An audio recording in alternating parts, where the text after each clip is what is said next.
In Britain as well, you're seeing this same terrible move to tribalism, where even if someone of your race does something wrong, then you have to defend them from other races, you know. And we're seeing that right now in London, where a shopkeeper of Indian descent tried to throw out a customer who was black for allegedly stealing and hitting him and his staff with a basket. And before you know, there was a protest outside the shop by a mostly black crowd chanting that very tribal cry, "You touch one, you touch all." You touch one, you touch all. You touch one, you touch all. You touch one, you touch all. Joining me from London is Patrick Christys, star presenter at GB News. Patrick, what is the story here? Oh, it's absolutely ludicrous. And what we are seeing is a woman who has allegedly gone into a shop, tried to return some items, been told that the shop doesn't do refunds, and then she's allegedly tried to nick a load of other items. The shopkeeper, in the middle of a shoplifting epidemic, which we've got in London here at the moment, has tried to detain her.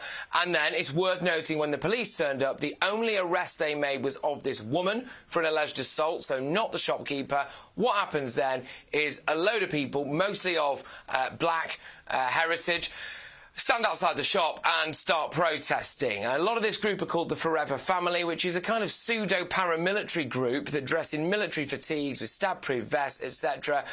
They really sprung up in the wake of the George Floyd incident in America. It's very intimidating. They are crying racism. They forced the shopkeeper to shut his shutters. But look, I ask a couple of questions here. Why aren't they at work? Are they absolutely certain that this woman did nothing wrong? And also, as well, what message does this send out, Andrew?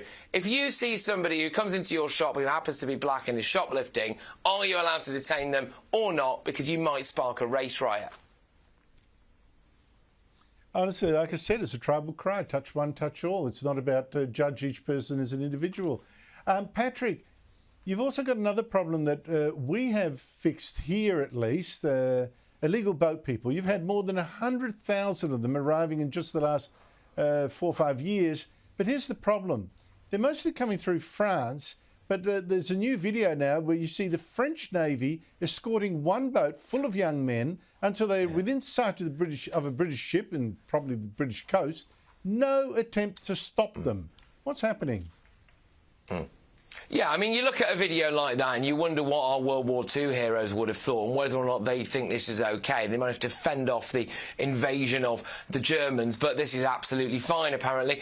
Look, there's a lot going on here. We've paid the French £500 million of taxpayers' money to try to actually police the border there. They were also videoed, by the way, French border guards getting drunk in pubs in Calais, groping women, starting fights and bragging about the fact that they don't actually really want to stop any migrants. So the taxpayers getting taken for a ride there. And the other problem as well, just quickly, Andrew, is that now, because we've got so many of these people, we're waving a lot of them through, just accepting asylum claims, but we haven't got anywhere for them to live, so they're going to end up homeless. Which, what does that mean? We're going to have to build more housing specifically for these asylum seekers, which I think is wrong for the British taxpayer all round.